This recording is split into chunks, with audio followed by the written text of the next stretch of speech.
let's start this. We're not accepting anything that comes across the TikTok. No, that was very rude. I wanted to smack her, and that is not appropriate. So we're gonna start over. Okay, so our husbands told us that we don't talk enough. No. So we're gonna start this one more again. Fun fact, Amani is in prison. Prison. Bitch, prison. Yeah. Accessory after the fact. To me, that's crazy. How do you go from having your mama murdered, dealing with that trauma, to being a part of someone else being murdered? That's wild to me.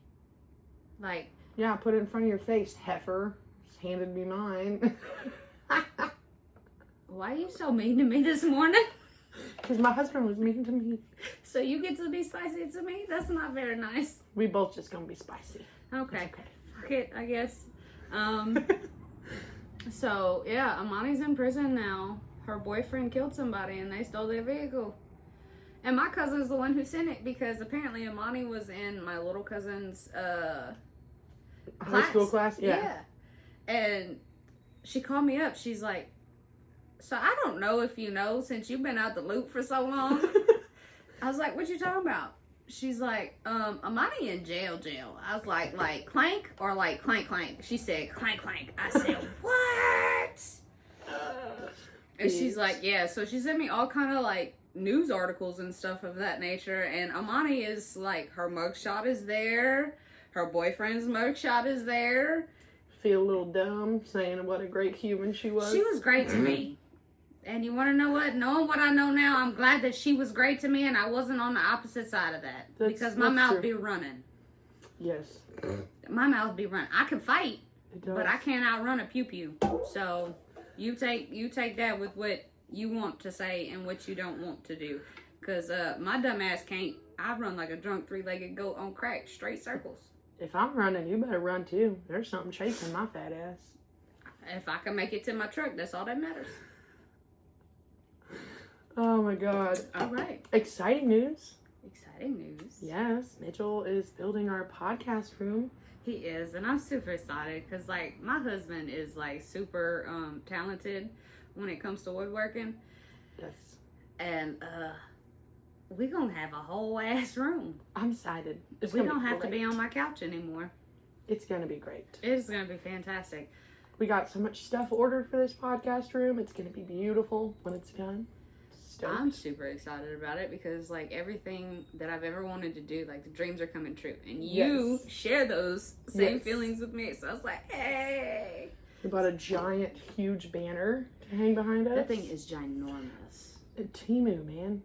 Temu. But it's going to be great. And I can't wait till we're in it and we don't have to set up every time. Every time. I'm telling you, every time we do this. So, are we going to jump into it? I think we've sufficed Mitchell enough, don't you? We talked before we jumped into it, and now he has his warning because, like, my husband, both of our husbands are really big supporters of us doing this. And they weren't at first. No, they talking mad shit. And then after it was all said and done, and they seen us that we were taking it serious, they were like, okay, yeah, we need to do this. And they started listening, and they're like, y'all scare us sometimes. Jump straight into it. Don't talk first. You ever listen to any other podcasts? Yes, Mitchell. Yes, we do. Oh, Michelle.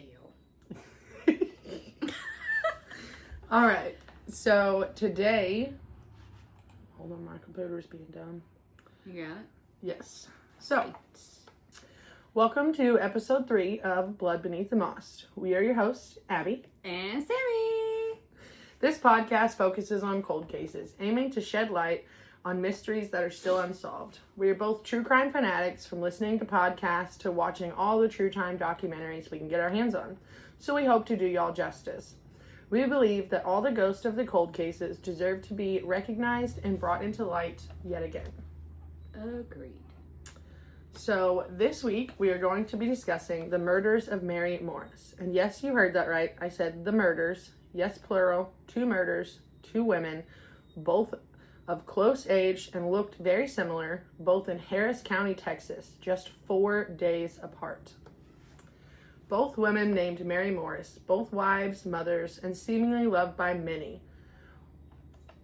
One with a great home life and a white picket fence lifestyle so many dream of, while the other had a crazy obsessed ex-coworker who blamed her for his problems and a publicly stated difficult marriage. Many believe this was a case of a hired hit gone wrong. With the first murder, then the hitman finished the job just days later. Speculation on was it the husband, was it the vindictive ex-coworker? It is still unsolved today. Which is crazy to me because, like, when I read your case, when you sent me the case file or whatever, yeah, and we started going through this, everything in my body tells me always look at the husband first. Yes, exactly. And he's gonna be a little shady. You're gonna. I mean, he's shiesty. Let's not lie. But that coworker has me. It makes it difficult to decide who it was. You gonna stop? Yes. And then want to call the husband 1,000,001 times? No. Yeah. Stalked her, did some shady stuff to her office. Put the crazy ass note. Okay, anyway, we're getting ahead of ourselves. I'm sorry. We are. So, our first victim, Mary Lou Morris, was just 48 years old and recently married just 5 years earlier. She was a woman full of life, still enjoying the early stages of her marriage. She worked as a loan officer at a bank. She had a daughter she shared with her ex-husband and a grandchild she loved dearly. Her passions. You speak in cursive today. Her passions. There we go. Were gardening and horses. Her family said in an interview, she was active, devoted, and kind. She truly was known as a go-getter. Her daughter said in an interview, she was one of the nicest people you'd ever want to know. She acted like she was 20. She was always going somewhere. She was always doing something. She never missed a day of work. She a busybody. What did I just do? I have no idea. You want me to continue? Yes, please. She never missed a day of work. Her death and evidence was destroyed. Her death and all the evidence was destroyed in a horrific fire. The death remains unexplained to this day. Harris County Detective Robert Tony said, "There's no question at all this was murder. But what is the motive to this killing?" Morris's daughter, Marilyn, said that she did not know of anyone who would wanted to have killed her mother at all. So, you have these two Marys, right? Mm-hmm. This is where it gets to the point of where it makes me think that it was a true confusion. Yes. Because you've got her on one hand who has nothing wrong with her life. Like, she's like the picture perfect life that everyone dreams of. Yeah. Yes. I don't. I want chaos. I mean, I kind of thrive on chaos, so... That's why my husband loves me. My husband probably wanted to murder me this morning, but that's okay. You heard it here first. Oh my god. I didn't take my medicine this morning, so we're about to be all over the place. Sorry, guys. Our second victim, Mary McGinnis Morris, a 39-year-old. She was a mother, a wife, a nurse, and a friend to many. Her daughter, Katie, was just 15 at the time of her death. Overall, Mary McGinnis Morris was a very well-loved person, except for an estranged ex-coworker, Dwayne Young, who very obviously had a personal vendetta against Mary. And we will soon find out why. It is said, reportedly in interviews and things that I have read, that Mary and her husband Mike were experiencing, some turmoil and certain stressors in their marriage. So there's the obvious aspect that's going to play into this of the spouse as a potential suspect, which, as most of us know from watching true crime documentaries and movies and listening to podcasts, is that they almost always look at the spouse first when investigating a murder. But what would his motive to kill his wife, or was it the estranged coworker? Ignore my puppies in the back. They heard me talking. Yes. Let me take you back to the morning of October 12th, 2000. Mary Lou Morris, our first victim, had just gotten up and was getting ready for work with her husband. Her husband walked her out to her car like he did most mornings. She was an early riser. She left a little bit earlier than normal due to a pit stop she had to make before work. Her loving husband gave her a kiss goodbye as she got in her car and drove away. Mary Lou worked as a loan officer at the local Chase Bank. Her and her husband always communicated throughout the day just to check in and see how their days were going. When he realized the time he tried calling her, no answer. Well, he said he continued calling over a period of time and nothing. He would exclaim in an interview that it was several attempts. It would roll to voicemail, which he says isn't normal. He says that on any other day that he would call her at work, it wouldn't just send her to voicemail. It seemed that she was either extremely busy or she hadn't taken her phone off of that bypass mode that a lot of office phones have. Like if you're not in the office or in a meeting, it would automatically send you to it. Well, hers never got taken off of that mode, which she says is strange because she never forgot that. That was always one of the first things she did when she got to the office. Sometime after 3 p.m., he decides to go ahead and call her shift supervisor because for him, it's extremely strange for Mary not to call him back throughout the day. Like, at this point, it'd been hours. Let Mitchell not call me. Let me not hear from him at least twice within the workday. Yes, exactly. He coming home to straight chaos. When Mary's husband, Jay, finally gets a hold of her boss, this is when Jay first learns that Mary never made it to work that day, which he says is very uncharacteristic of Mary, and that the entire time they've been together, she never so much as called in without giving notice that she would not be there. So naturally, he starts to get worried. At this point, he calls the Harris County Sheriff's Department, and surprisingly, they take the report, even though she's only been missing for a few hours, not even the normal 24 hours that most police departments require you to have to make a missing persons report. While waiting for officers to take the report, he calls his daughter, and after he calls her, he then calls Mary's daughter, Marilyn. All of them were so concerned. They were all worried something had to be wrong because her mom just would not disappear without a word. Marilyn tells her stepdad that she would be there as soon as she could get there. She was at home waiting for her own daughter to get home from school, so she could not just leave. So she stated she started making some phone calls in the meantime. She calls her father, Mary's ex-husband. And I'm going to note here that Mary and her ex-husband used to own a tow company. And from what I read, they also still had a pretty decent relationship for being exes. They said, from what I read, that they were more into being best friends. Yeah. Instead of being lovers. Yes. Like, yeah. That's cool. Yes. So she called her dad. And she asked her father if he could do some calling around and seeing if, anyone he knows reported that they had towed her car or had seen her car while out that day. While she's waiting back to hear from her father, she starts calling hospitals, clinics, different places to see if a woman matching her mother's description had been admitted or brought in for any reason. When her daughter finally gets home from school, she rushes over to her mom and stepdad's home.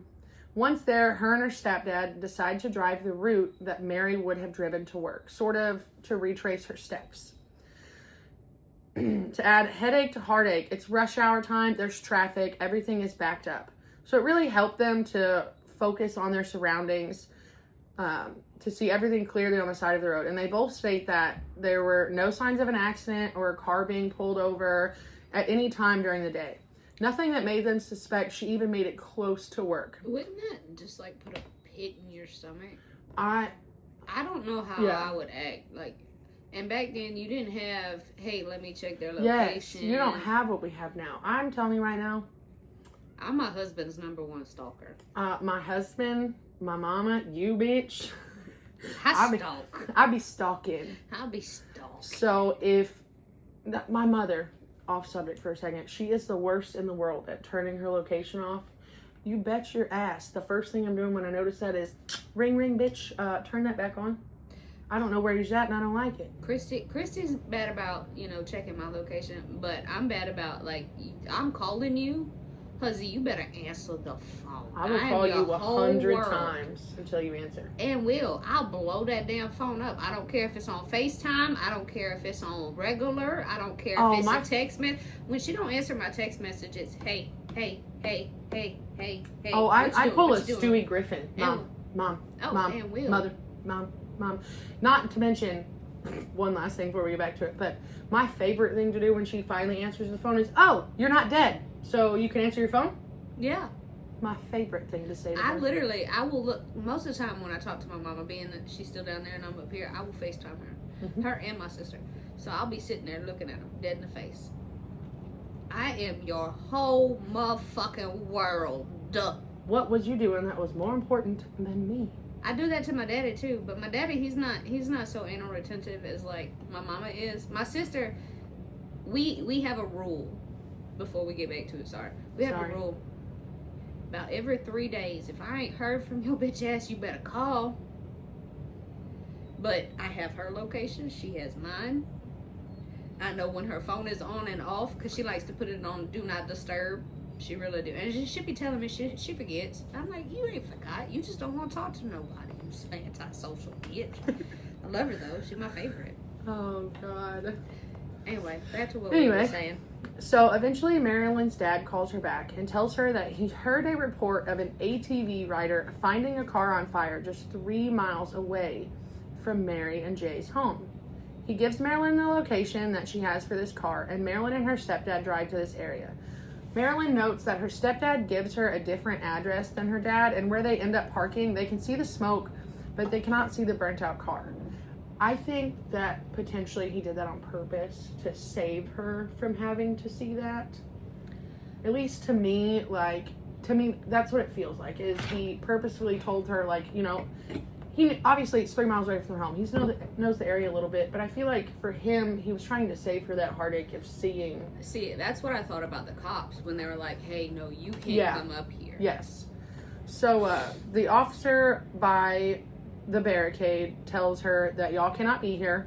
I cannot tell you anything. You need to go home. That they would call them once they knew for sure. She does not take no for an answer. I wouldn't either. No. She repeatedly just tries to get an answer from the deputy. And finally, I think he had enough and was like, you know what? There is a car matching the description, but you have to go home. We will call soon. Takes her number, and she sends them off. He sends them off. Marilyn says that once they arrived back to her mother and stepfather's house, it wasn't even 15 minutes later when there was a knock at the door. It was the dreaded knock that everyone fears. My heart would have hit my asshole. I would have just dropped to the floor. And would have. Yes. An officer standing there to let her know that the burnt out car, in fact, was her mother's, and that there was a body in the back seat, but they could not definitively say that it was her mother at the time. And the body was headed to the coroner's office to be identified through other necessary means. But I mean, who else would it have been? I mean, and obviously that has to go through her mind. Like, who else would be in my mother's car? My question is, why was she in the pad? Like, why was she? Because I seen in a couple of reports that she was either in the passenger seat or she was in the back seat. Yes. And to me, I feel like if she made it from the front seat to the back seat, either someone carjacked her and like took her somewhere. Somebody put her there. Or she fought like hell, and that's just where she ended up too. No, somebody put her there. I stand 10 toes down on that, because I'm telling you right now, if it ain't my husband driving my truck, I don't believe. What you think you fixing to? No. I've got enough things in that vehicle of mine to start a mini academy arsenal. Mystery Mouse tools, everybody. Everywhere. Yes. Everywhere. Do you understand me? I have a bat in that bitch. You come and put your hands on my shit, you little twiddlies. Broke. Oh my gosh. I'll fix my truck. I know how to do paint and body work. I will break your fingers. You come up to me in mine. No. Because I think she was put there. That's my personal opinion. So, Marilyn said she was paralyzed with pain. She had so many questions and very few answers. She said, essentially, it felt like time was just dragging on. Just a few days after her mother's body was discovered, she says she was watching the news when she heard her mama's name. It hurt her to finally realize that the nightmare was real. You're about to fucking have a nightmare. When it's time for her mother to be buried and for all the stuff to take place at the funeral home, Marilyn went to view her mother one last time. And she remembers asking the funeral directors and everything where her mother's jewelry was, because she knew that her mother would want to be buried with her jewelry. She ends up calling the Harris County Medical Examiner's office. She was extremely baffled to find that her mother's jewelry should have been sent with her body to the funeral home. She told the person she was talking to on the phone that they had to be wrong, because she had already seen her mother. She'd been to the funeral home. She had no jewelry on her. She told this person she needed her mother's jewelry. Her mother would 100% want to be buried with that. She repeated her mother's name, and the person on the other end of the phone says That's not possible. Mary Morris's body is still here. She told the person there was absolutely no way. She had literally just seen her mother's body in the funeral home. So this person puts her on hold, she said, for what felt like an eternity. And when this person finally came back on the phone, she was shocked to learn that there was, in fact, another Mary Morris, also in the Harris County Medical Examiner's office. She did end up getting her mother's jewelry back. She does note that most of it was singed and slightly melted in the bottom of a bag. But one thing in particular, a heart necklace that meant a lot to her mom, that she was even able to get restored, and she still wears it to this day sometimes. I'm sorry, but when I heard that there was another one originally going to... I can't imagine being her and being like, what did you say? There's two of them? You said what? Not one, but two? It's That's when some red flags would hit, because at that point in time where she's like, hey, my mom is one of the nicest people, and then there's a whole nother one, and being like, that's... In this same county, like, you're going to hear, they were found just miles apart. Miles. What bothers me about it all is that when I'm sitting here and I'm reading your case file, I had questions on top of questions. Yes. But I'm crazy. So, instantly, I was like, is this the woman that is why my mom is dead? Like, why? Like, I tried to put myself in her daughter's shoes and being like, okay, was this all intended for her? And with the hitman theory, you know, it's a part of it, but, whew. Yes. I've been getting confused, me. Our first victim was murdered on October 12th, 2000, and just 4 days later, on October 16th, our second victim, Mary McGinnis Morris, was also murdered. This woman, Mary McGinnis Morris, just like the first Mary, was found with a bullet in her skull, murdered in a remote area just miles from her home. Mary worked as a nurse at a clinic. I think it's important to note for this case that she had recently had some issues with an estranged coworker, Dwayne Young, who blamed her for him getting fired. One evening, she had gone into her office and found it in complete and utter disarray. Like, pictures flipped over. Tables. Yes. I mean, he destroyed her office. Flipped her pictures over. Things were wrong. And the most notably thing to put here is there was a note on her desk that really stood out and I'm sure absolutely scared the ever-living shit out of her. The note, all it said was, death to her. I think I would have went ballistic. Yes. Noting this, she took Dwayne to HR, and this was the straw that broke the camel's back. People state that he was completely outraged by this, creating a scene so intense that he had to be escorted off the property.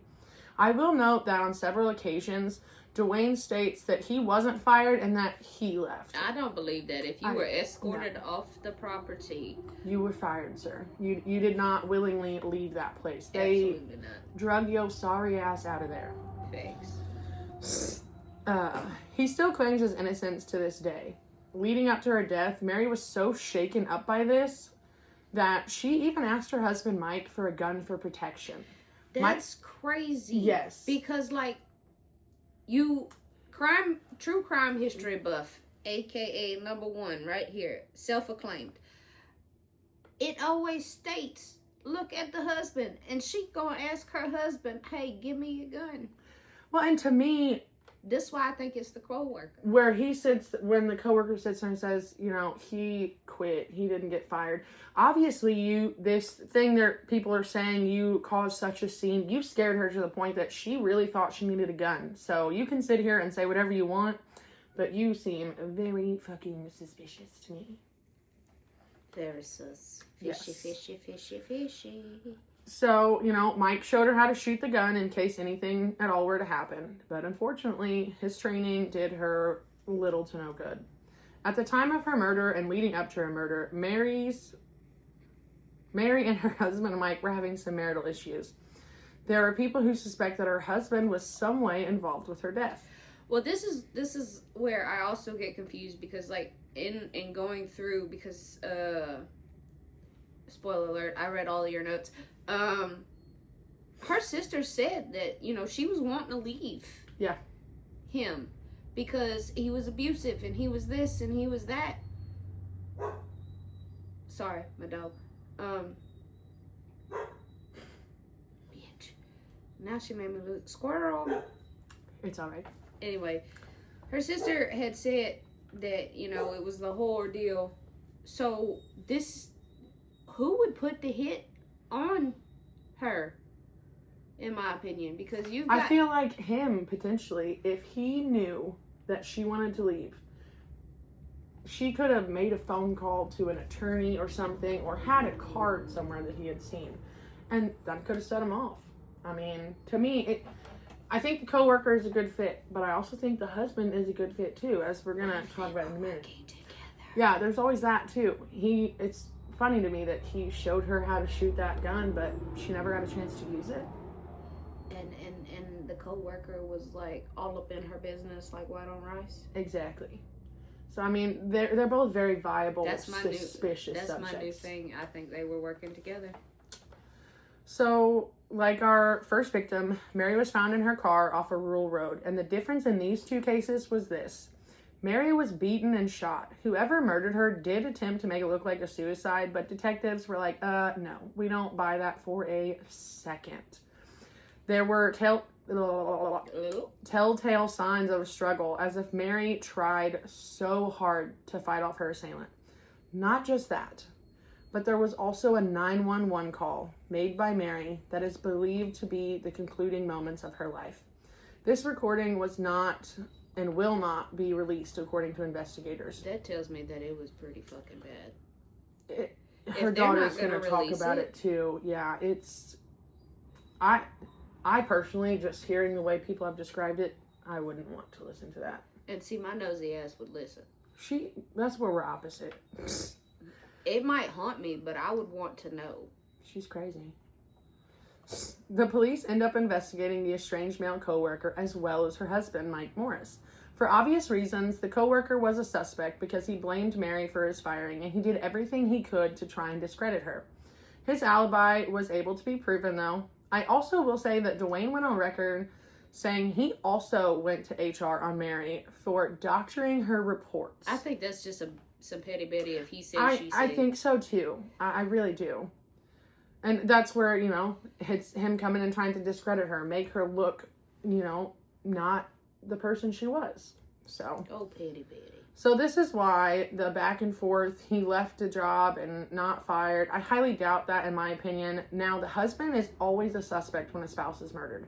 Mm-hmm. But investigators really started to focus on Mike after how he acted when the detectives contacted him. He's suspicious. Mike refused to speak with them right off the bat, saying he would not speak to them if he didn't have an attorney present. Now, if present.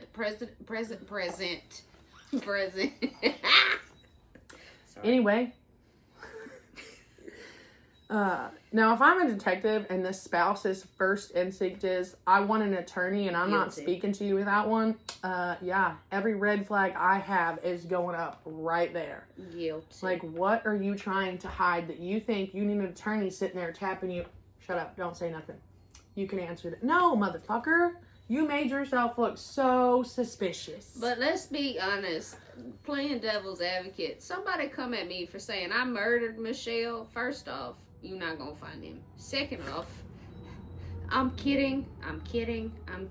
Second off, I would never. Third off, I would want a lawyer. I'm not going to lie to you, because if somebody's thinking that I did something I didn't do, you damn right. I tell you everything you need to know, but my lawyer fixes it right here. I don't know. I mean, I don't think I would use one. You want to know why? You're going to laugh at me. Dumbass. You're going to laugh at me? Why? Because I'm manic bipolar. Bitch getting off no matter what. No, bitch, you going to have a Grippy Socks vacation. I got 4 kids. A Grippy Socks vacation sounds fan-fucking-tastic. No, because then they come into my house. That's not my problem anymore. That's your problem. Fucking twat. Anyway. Oh my God. Mike claims that he only refused to speak with deputies because he had friends and relatives telling him it was not an excellent idea unless he had an attorney present. I'm about to smack you. Eventually, we find out that Mike was at the movies with his daughter during his wife's murder. But this is not cooperated initially. It takes several years. Initially. Yeah. because Mike refuses to allow authorities to speak to their daughter due to the fact she is a minor. Again, I still think that that's suspicious. Devil's advocate, if my kid went through something like that, like I'm gonna play both sides, all bullshit aside, both sides of the story. Connor was to go through something. Yeah. You're not talking to anything. Well, no, because so I get that. Like, he would freak out. Like, well, my baby so would I not get sleep that for extent, like months. But nowadays they have like someone is like a child advocate of some kind is always in the room with the child, and they're literally sitting there like, nope, you can't ask this. They usually lay down like guidelines. Don't ask direct questions like this, you know. And from what I've seen of children interviews, they're usually really good about keeping the questions vague, so that way not to lead the child to an answer. So, I mean, I think personally for me, if I was accused of murdering my husband and my child was my alibi, you can talk to her.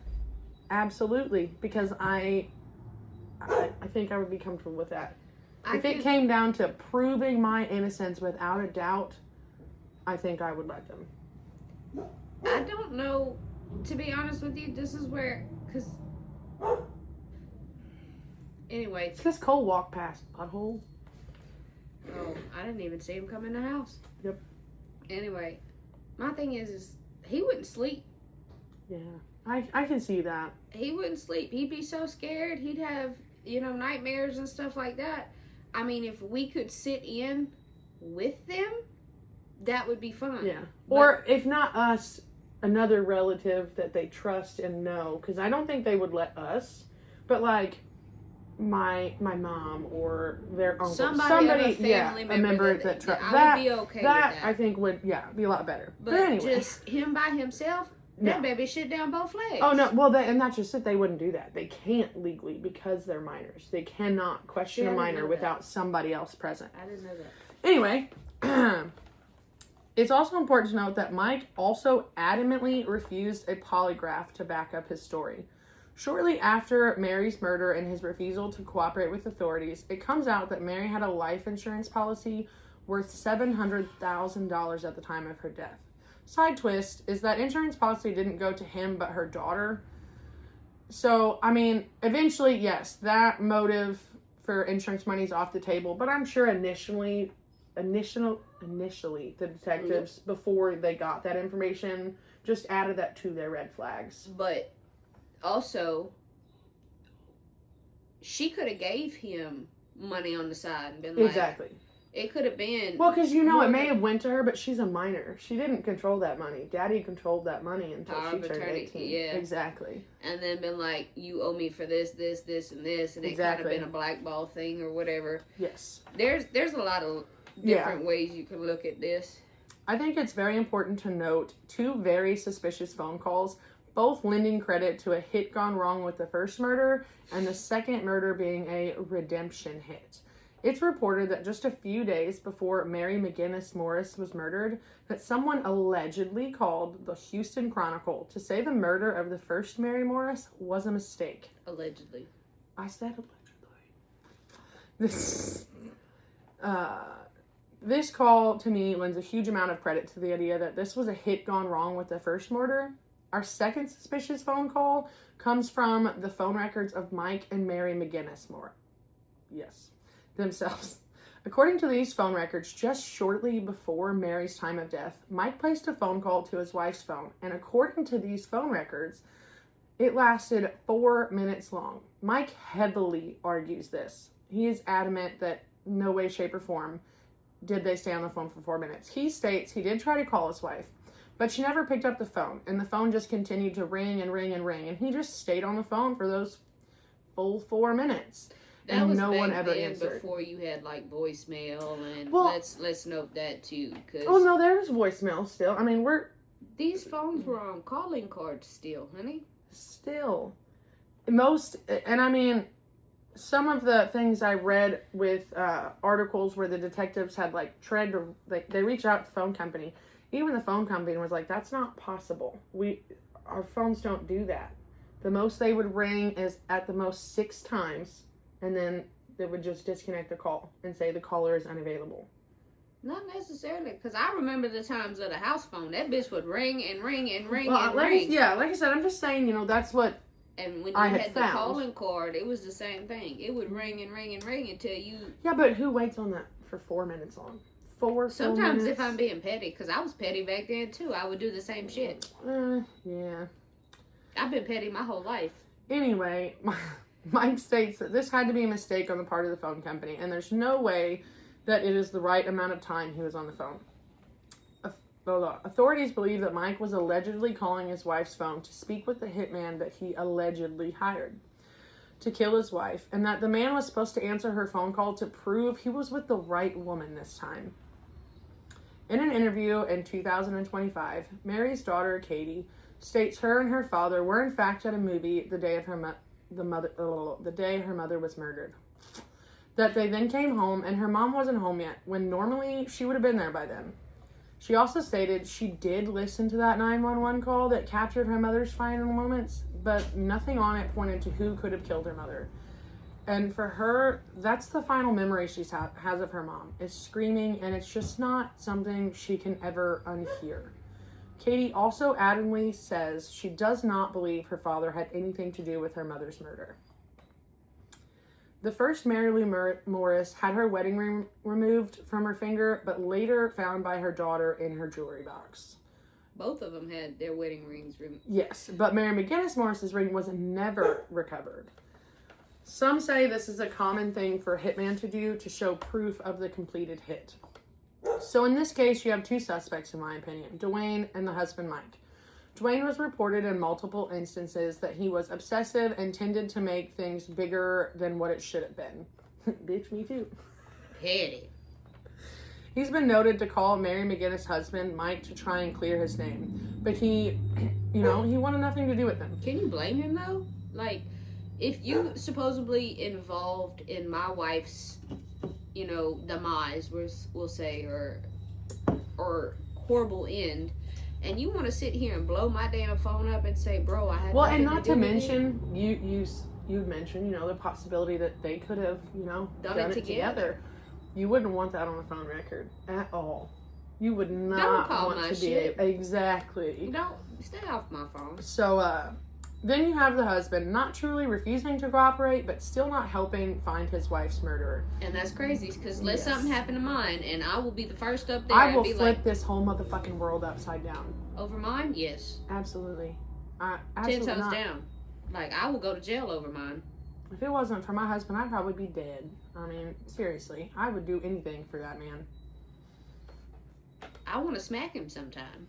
Me too, but... Especially when they singing Britney Spears in the backseat. Smack him around a little bit this morning because he was being a dick. But I still love him. Anyway. I need to take my medicine. What's crazy in this case is it takes so many turns that one minute you think your eyes are on the husband, the next minute you're on the crazy ex-coworker, and back and forth. Then you have the phone bill that comes in 3 months after both murders to Jay's wife, Mary Lou's number. Mary Lou's number racked up a $2,000 debt. Which is crazy, because she had already been gone at this point in time. Exactly. So, what the fuck? Police traced her phone card, which was used way back when you had minutes on your cell phone, to a teenager who found an abandoned purse outside a gas station 2 hours away with it in it. My question is, okay, how did her purse get 2 hours away? It wasn't even her purse. Did you not know? That's not her purse. It was somebody else's purse, but her phone card was in it. And it was an abandoned purse. How did her phone card, which was in her purse, supposedly, when it went... What the fuck? How did her phone card end up 2 hours away?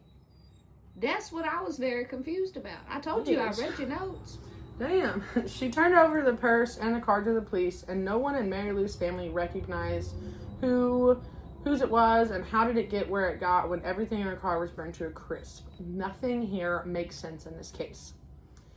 But fact of the matter is that both murders happened tragically. One was made to look like a hit. They tried to burn out the car, while the second, Mary Morris, was made to look like a suicide. Both murders happened in remote locations in a rural area, so they would be no witnesses. Now, with only circumstantial evidence at best, Both the coworker and husband, with regards to the second murder, no one has been charged, and this case will be 26 years old this coming October. Authorities say the only real thing linking the murders was their names. That's bullshit. Yeah. I mean, to me, it's not just their names. You're same county. The same sheriff's department investigated both murders. I also see that they drove very similar. Like, I think Mary Lou was a Chevy Illuminati or some shit like that. Yeah, their cars were similar. They looked similar. They were similar in size, similar in color. Yes. So, to me, it's like, I mean, I saw pictures of both of them. They did their hair the exact same way. You shit me. I didn't see pictures of them. I'm telling, look up pictures of them. They did their hair exactly the same way. They dressed similar. There was just an uncanny similarity between the two of them. There really was. So you are leaning towards it being a hit.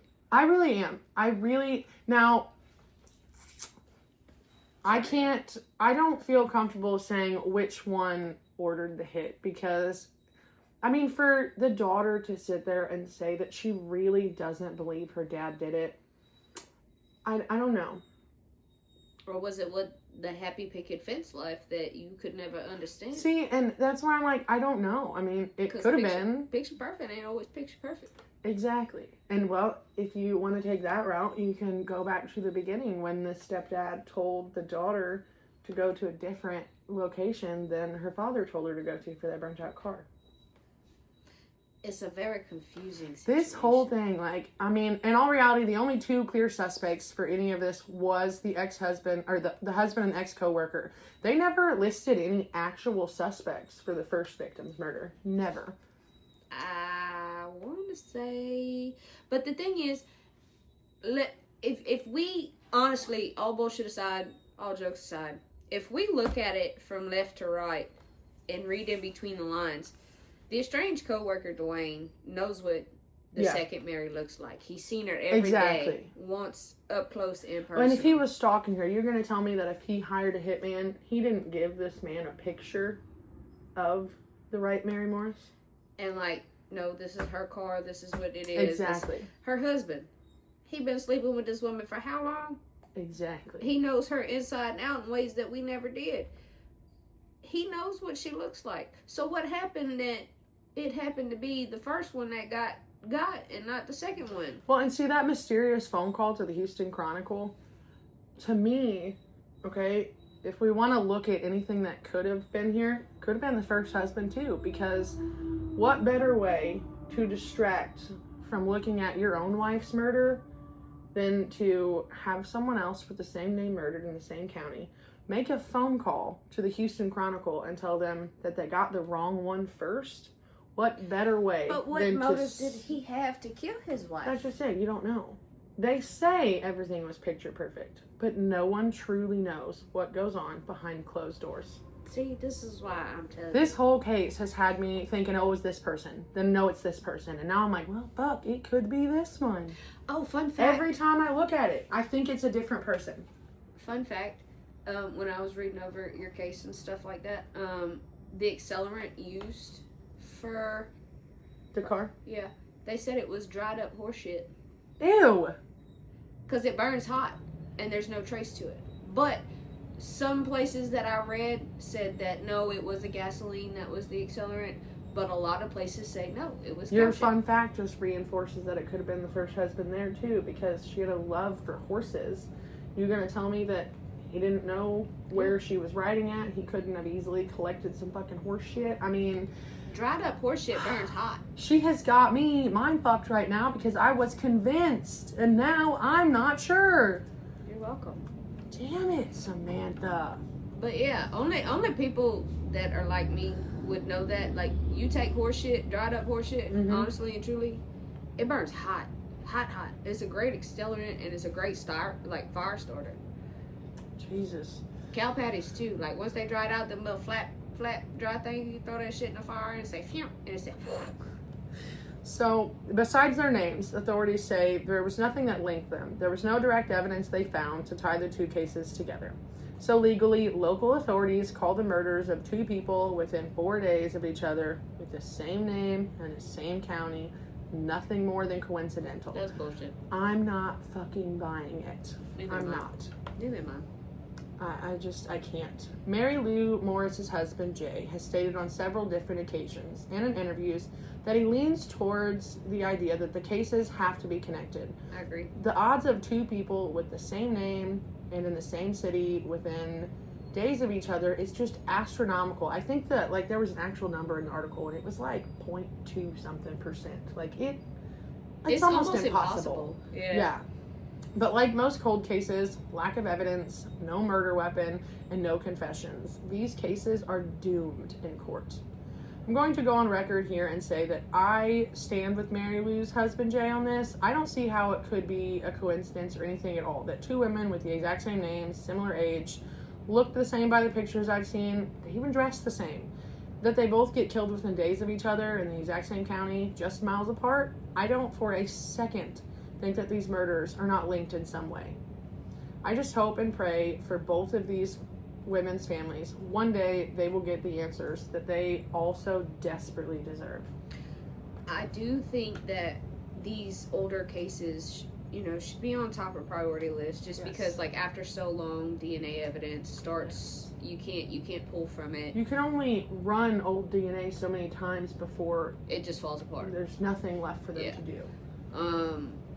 I don't know where I stand on this case because of how many twists and turns that it goes. Because, like, it could be Jay, it could be Mike, it could be Dwayne. But my question is I know for a fact that none of them got their hands dirty. Yes, that's the thing. And then throwing the purse in there with the phone card. Who was in contact with them? Who ran in their inner circle? Or what pulled up in their phone records that could say, hey, this is what this is and this is what this ain't. The whole thing is just, like, I was adamant. I was convinced it was Mike Morris. And now, I don't know. I really don't. The horse shit threw you off, didn't you? I didn't want to put that in. I didn't want to put that in the notes because I wanted you to be like, what? Bitch. Yeah, I'm sitting here like, what the fuck? I wanted an honest reaction. I didn't want. I don't even know who to think anymore. I really did. I was convinced it was Mary McGinnis Morris's husband, and now I just, bitch, I don't know. You're welcome. Oh, that little spoke. I don't know how true it is. It's just I've seen it in, like, so when I look over your cases, I source like 6 different things that I know that you haven't cited in your notes, or I can pretty much guesstimate where you started and got your stuff, because, like, when you go to send me, it's usually always within the first couple of links that I know that you're doing your digging. You're not going to go past a certain amount because you'd be like, no, I think I got enough. You know? Which is why I like that it's the two of us, because, bitch, you do the same thing. I do. I'll be in there first couple of ones, and then I'll be like, all right, she's going to get, a little bit more clinical with it. But when I went further, I think I was looking on Google, and I got to, like, page 19 and 20 of Google search. I didn't go that far. I did. I went on a deep dive. That's when I started finding, and there was like 6 or 7 different articles that stating that they used horse shit as an accelerant. Well, my question is, if it's not traceable, how did they know? Because there was, like, some around the car, possibly, or... Well, horse shit, like, when you burn it, it still leaves, like, the lumps. Ew. If that makes any sense. It doesn't just disintegrate. Like, it still holds its shape. And, like motherfucking charcoal? Kinda, yeah. That's fucking gross. I mean, it's just grass. If you want to be technical about it, they're herbivores. Their shit stinks, but it's literally, like, once it dries, it's literally just dried up grass. Grass, hay, alfalfa. That went through a motherfucking digestive system. Bitch, I've had my hand up my a horse's ass. My mom's gonna hear that. And she's gonna do it too. I've had my hand up a horse's ass, like, on more than one occasion. Not even my horses, so I can't say nothing. I've had my hands up cow's ass. It is what it is. Like, the shit burns. It stinks, but it burns. And then after a certain amount of time, the smell will go, like, when it starts to dry out, the smell goes away. Girl, I grew up on a farm too, but I never fucked with the cows or the horses. Pigs was my thing. Fuck a pig. They stink worse than cows and horses. Pigs, fun fact, top 3rd cleanest animal in the world. That's a lie. No, it's not. That's a lie. I owned a pig. Her name was Penelope. And that bitch was nasty. They pick one area in their pen that they sleep, one where they do their business, and one where they clean themselves. That's bullshit. That's what it's supposed A to be. bullshit. A bullshit. Because Penelope shit all up and down her fucking pen. That bitch ate all up and down her I pen. loved my motherfucking pig. Oh, I love my pig too. I taught her how to sit and everything. She was cool. Well, I didn't teach her. My mother taught her. And then I just claimed her as my pig. And she wasn't really my pig. So you stole Mama Christie's pig? It wasn't even me who stole it. She stole it from Dylan. So, what started is Mama had her pig. Dylan had her pig. Mama's pig died. Dylan, her husband, Zach, decided that, you know, it was not Working out? because the pig was in the house as a pet. Oh, Now, mind yes. you, it's a piglet. It ain't but just a itty Oh, my bitty. daddy had a pet pig when my brother was born. Had a litter box trained and everything. One of those like We had mini house cow. Milano pigs. We had house cows. Convinced my husband I need a house cow. You don't want a house cow. Shut up. Bitch, I had that motherfucker on the couch and we was napping together. There's pictures. I have to show you that later. Anyway, back to the case. Go. Yeah, sorry. We squirreled out for a second. I do that but, quite frequently. I genuinely don't know who I could say committed this murder, hired someone to commit this murder. There's so many different aspects to it. I put a paycheck down. It was the first husband. The first husband? I put a pay. The more you've talked about it, I mean, I am leaning towards that, but it's just, there's so much with the other two, too. Fuck, they all could have, it could have been both motherfucking husbands. You take out my wife, I'll take out yours. You see what I'm saying there? Like, it literally could have been both husbands. I honestly and truly Because don't think if they it's look the at case. phone records of the husbands, if the first husband is getting in contact with people for her murder, if these people really didn't believe the cases were connected, do you think they really cross-checked to make sure that nothing, I'm no sure one they he had called to. matched someone he knew, or no one he called matched someone he knew? But that was back when payphones were still a thing. Exactly. So I'm like, the possibility that You can't they track a payphone. could have done that. I mean, you can see what calls are made to who, but you don't know who made them motherfucking calls. And you also don't know what was said because it is a private line. Technically. Exactly. So Public use private line. I don't know. I feel like the possibility that both husbands could have been like, there could have been something major wrong in that first marriage, that they put on that good front, that they had the picket fence lifestyle and the marriage everybody wanted. But I want Messy. I say I want Messy because me and Mitchell have a really good relationship, like a really one.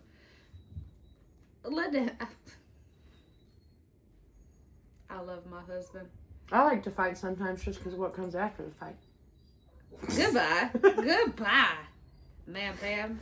We can't. This is a family show. It's not a family show. We got an 18 or older advisory. It ain't no family show. Facts. I don't even let my kids watch it. I'm not dumb. Connor trying to be listening. He do. He try. He be like, say, can we? Nope. Nope. And like he calls me Sammy or Mama Sammy, just depending on what it is. And he'll come up and be like, if he really wants something, he'll just look at me and be like, Mama Sammy. Yup. Boy, get out of my face. The answer's no. Oh, man. But I think there's a lot of questions with these cases. I really do. I do too. But And it never fails to. Now, granted, we're only on our third episode as far as this is gone. But in the 3 episodes that we've had, the things that we have uncovered, not just by listening to other podcasts or listening to somebody else's point of view, but the stuff that we've actually uncovered for ourselves, each one has been a dive into a, like, what the hell moment. Because it's very, like, my motto in life is if it walk like a duck, if it quack like a duck, it's a fucking duck. Right? There is no duck in these episodes. No. And I know that is a terrible analogy, but there's no duck in these episodes. except for the first one. The first one, I think, was very clear. The second and the third, they're iffy. First episode was Gina. That one was pretty clear cut. I had but to remember what the first as far episode as was. these 2 women, the Mary Morrises and the Jeff Davis 8, they were both so many possibilities of who could have committed the murders. You just don't know. Yeah, it's mind-boggling. But I think we did it. I think we did it. I'm super proud of you. Thanks. You did a great job. This is the first time we've ever done a live, and I'm not gonna lie, I probably am looked at the camera like twice because I'm petrified to look at it. I keep glancing up, and I don't know how many people, because my glasses is on, but I still can't see very far. Mm-hmm. And these are brand new prescriptions. Me too, bitch. I just got mine. I can't tell you what that number says or what any of that is portraying on to be. Yes. I just know I keep seeing it going up and up and up. And I'm just like, hey, yes. How's your mama now? Well, our next episode, real quick, before we close out of here and let y'all go, we're going to do kind of like, we're going to call it a mini episode, but we're going to do 2 different cases in one episode. We're each going to discuss one, and these are cases we found that they're cold cases. They 100% deserve to be talked about. They need the light brought back to them. It's one for her. It's the oldest case in the state she picked. The one for me, it'll be the next one. That's the next one. Sorry. You be talking out your ass today. Mine is, a 35-year-old case this year. Hers is, Mine's from 1996 is when she went. So 36-year-old case. Yeah. Or no. No, it's not 36. It's 30. Dude, I can't math. I failed math class. Never mind. Anyway, these are cases that there's not a lot of, there's something wrong with your phone. There's not a lot of information out there. There's not much evidence, but they still deserve to be talked about and brought to life. You have to line it up to do it, the puzzle piece. Why is it making us do that? But, oh, that's why. Oh. But anyway, they still need to be talked about. These are still families that have waited years for answers, and there's just not a lot of evidence on them. There's not a lot to even go on. They just kind of basically like end the world. Yeah. And it's a hard thing to sit there and try and wrap your head around. Yeah. So these cases have, I don't want to say been forgotten, because obviously for the families, they're very much not forgotten. And for the detectives who are still working on them, they're not. But as far as limelight and being talked about, they're just not anymore. And that since there's not a whole lot to go off of, yes. they just kind of fall to the wayward side. Yes. So it's kind of like a mini episode, but we each got one to talk about. Mine's probably only going to last maybe 10 to 15 minutes when I start reading it out. Mine will probably be out the same. So it's not gonna, their names need to be remembered and they still need to be discussed, but it's not gonna be like as extensive as our last 3 episodes. So like Gina, the Jeff Davis 8, and the Mary Morris murders. These have a lot of evidence. They have yes. a lot of ins and outs. The ones that we'll be discussing next will not. So just bear that in mind. It's going to be short and sweet and to the point, but their names need to be out there. Yes. That's the whole reason we did this, was to bring, like we say in every intro, to bring light to these cases that they're all but forgotten about by most people. Yeah, pretty much. But thank you guys for watching and putting up with our shenanigans, because we're fucking crazy. And I forgot to take my medicine this morning. Me too. So I'm like, yeah. But we are excited to get our next episode ready, and we will see you guys next week. Oh, by the way, we're going to be like recording back to back. So if you see us in the same episode, like same clothes and stuff, it's because we were recording. We're not nasty. We just early recording. That, and I'm getting... She's getting married. I call him my husband, but he ain't legally my husband yet. We get married Fridays, so... Yes. Not legally, but still is, because... He ain't going nowhere. No. He don't have a choice. We'll be legally Friday. Yes. Friday, it'd be... Signed, sealed, delivered. He's mine. He's gonna fucking kill me. Yes, he is. Anyway. But thanks for watching, guys, and we will see you next week when we drop our episode. All the loves. Bye. Bye.